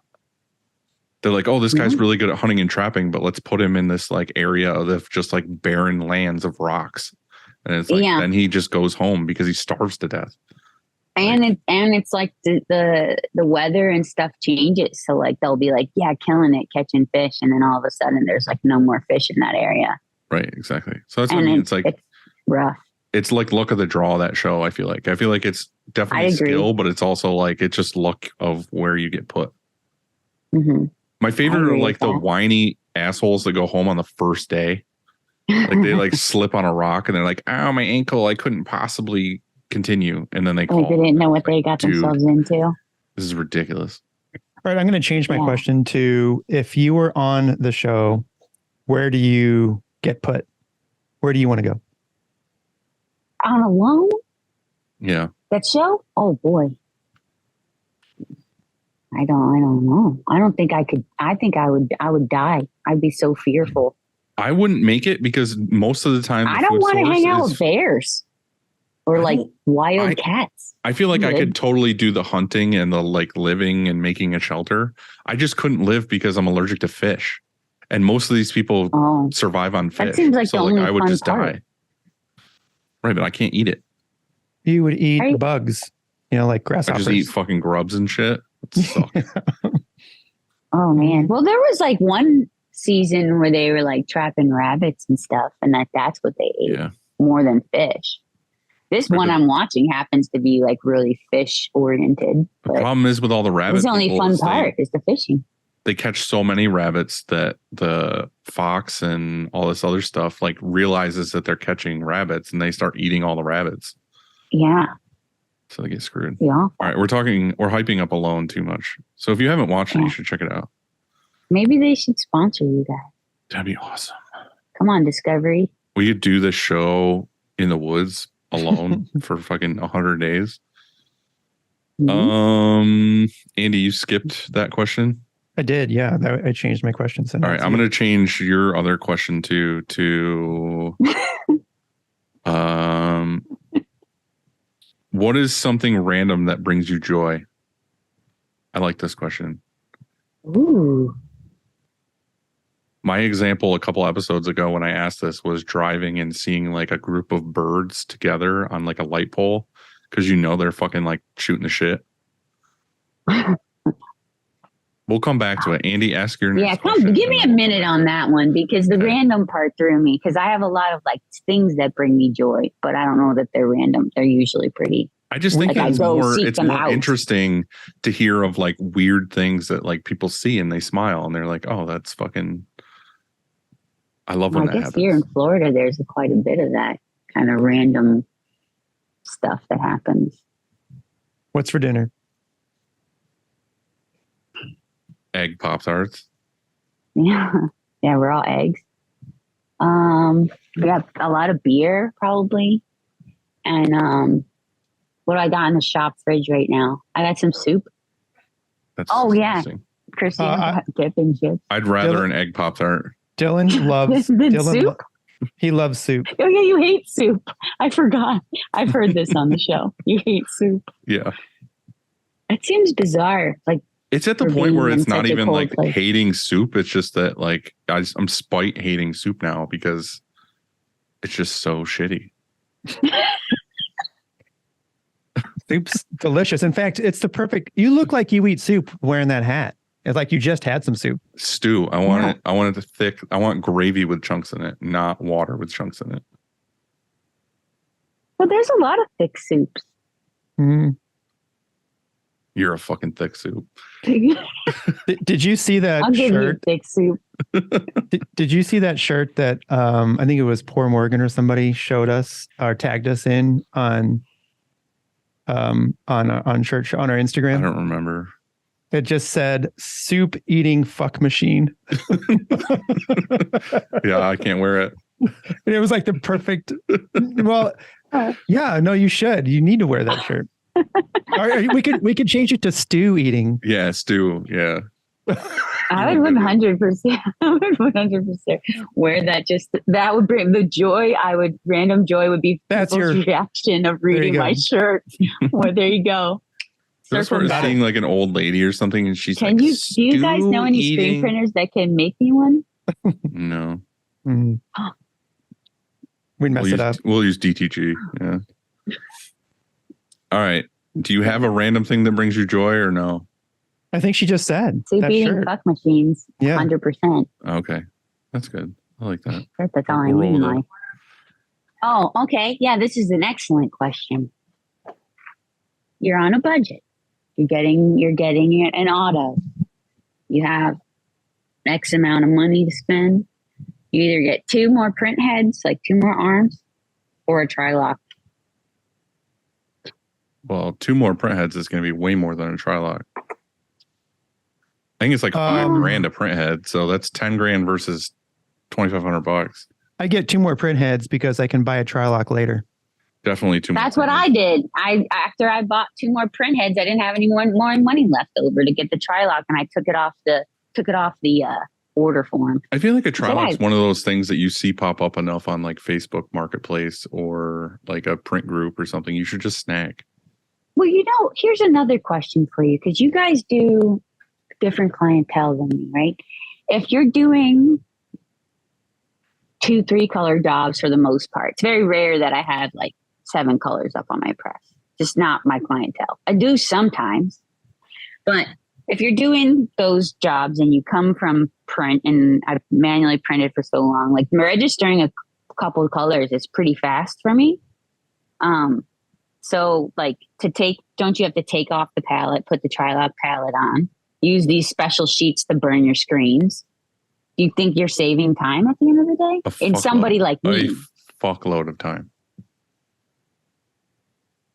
You got to think it's not just setting up the No, job. I'm asking It's you seriously. yeah, no, for real. Like for us, it was Brian who does the SEPs would print the films. He would wait, no, I'm talking about going from CTS. So even still, it saves a ton of time on press. So he's just taking the job, burning the film, putting it on a carrier sheet on the light box, lining everything up. And then those go from there to exposure, burning the screens. But like, it's the difference of like, if you're doing a 5-color print and you're trying to line it up by eye, you have to go around and like line up the registration marks, do the test print, bring it over, see it's not in, wipe the registration marks off, just bring it back over, test it again. And then you're 45 minutes into it, you've got the job lined up. Well, see, I Like think 2 that minutes or last you night for do- the register job. right. So I think that the answer is no. You're not going to save that much more time if you're printing all 2-color jobs. You A know, lot of them are very low color jobs, and I don't register like that. I print like if it has a white, I do white. But if it's like other colors, I just print one of the screens with the reg marks on, flash it, and then just line up all the other colors. I wouldn't recommend anyone to get a tri-lock if they're printing 1, 2, I guess maybe even 3-color jobs. Maybe so if you're running multiple presses, but on one press, I just don't know. I mean, for us, we run 3 presses and we use tri-lock. Even if we're saving, and we do a lot of setup teardowns. So we're not a shop that runs. We do have larger orders, but we're not. Typically, our order isn't large, and so we're doing lots of setup teardowns. Maybe in the at least 10 per press a day. So if you're doing 30 setup and teardowns and you're saving 10 minutes, that's 300 minutes. Yeah. Well, I think in your situations, it makes a whole lot of sense. And I think even when you have press ops, it makes more sense because, you're not going to have, I happen to, had done a lot of registering for a lot of years, but for the money wise, it didn't make sense. And yeah, I'd say 90% of my jobs are pretty low color count. But if there's you're just side by side, other bonuses too of like it gets you the placement that you want. Like we don't really reference placement by out on press. It's more in the art room. So if we say on the mock-up it's going to be 2 inches down, Brian sets the artwork up that it's 2 inches down, and then when it tri-locks everything, we always pull the collar just off the pallet. So the artwork is placed to where if they pull it right off the pallet, it's 2 inches down or 3 inches down or 6 inches down or whatever you want to do. Like when they tri-lock it, there's no center lines, there's no registration marks. It's just like bing, bing, bing. It's all in, and then it's exactly where it's supposed to be. I like that. I mean, I like that pallet. too. Yeah. That's how. So pre-tri-lock, I like that because so pre-tri-lock, we were pretty fast. In fact, I think if you put side by side a tri-lock press and then another press, and you just register it in a 2-color job, it's going to be pretty close. I think that. The system we had down and we knew exactly where placement was, and that's fine. But now, like we were just saying, Tri-Lock standardizes placement for you. So even on a 1-color job, you know that we use Tri-Lock on 1-colors because it's just same. Like, pull it to that corner and it's done. Exactly. And so you can standardize across your shop by where you drop that file on your artboard, where that's going to be placed on your pallet, which is really, really great to do when you have different press operators that have different skill levels or different ideas of things. So it is still good. I feel like it's on the list.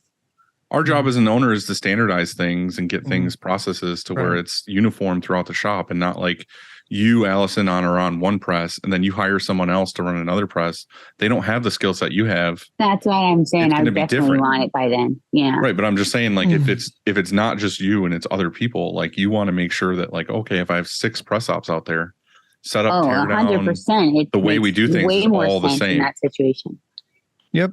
I'm with you on that one. I mean, it's on the list. I weighed out like what I could spend, and that's why I ended up taking it off the list. And I would just think really my recommendation is to try it. Okay. Try the Tri-Lock. If you don't like it, sell it. That's the good thing about M&R stuff is it has good resale. You could just fucking buy one used and resell it for what you paid for it. Or go to a show, go to Long Beach, and then go to M&R's booth, and then Tri-Lock a job, and you'll fall in love. There. Yeah, you'll say, "I want it now. Can I have it?" Excellent. Mm-hmm. I guarantee I'll just come to one of your guys' shops for a day. Come on over. I'll only mess up a little bit of stuff. That's fine. Probably way less than we would. Yeah, that's true. Go to Andy's, you'll help him. It'll improve. Yeah, that'll be our best day ever. No, I definitely want to try one. I did want it. That was honestly what happened. I ended up getting a bigger press than I originally. I wanted. I originally was going to get, a 6-color press, and then I ended up going with an 8, and I was like, take the Tri-Lock off. I'm running out. You made the good choice. You made the right choice. Yeah, but I want one eventually, and I think when you have like press ops, it's going to be way more important too. But like you said, even when it goes to where like art is, it's like you have a press op and they have a way that they're setting the art that it's always going to be the same placement, where you don't want like me running the job and it coming out different than when they. I would say pre-CTS though that like it is kind of up to you if you should have it or not, because there still could be a lot of human error. Like if your person in the art department who's taping the films to the carrier sheets isn't like very like paying attention, it's going to be off however they do it.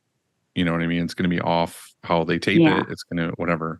And then you're still going to have to fuck with it. So like when you have a CTS though, it's a no-brainer because it's built into the fucking machine. Yeah. It makes perfect sense. One day. So Allison, thank you for coming on.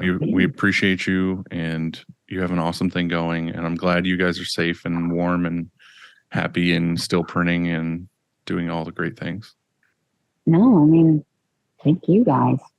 It's definitely, I think what you guys do is pretty awesome. It's nice learning and seeing other shops and getting to, know everybody is pretty cool. We just like to selfishly talk to cool people like you. That's really all it is. The Print Girl Mafia? Mm-hmm. We're trying not to get stabbed by the print girls is all it is. Oh, okay. That is good. I got a hatchet. That's way scarier.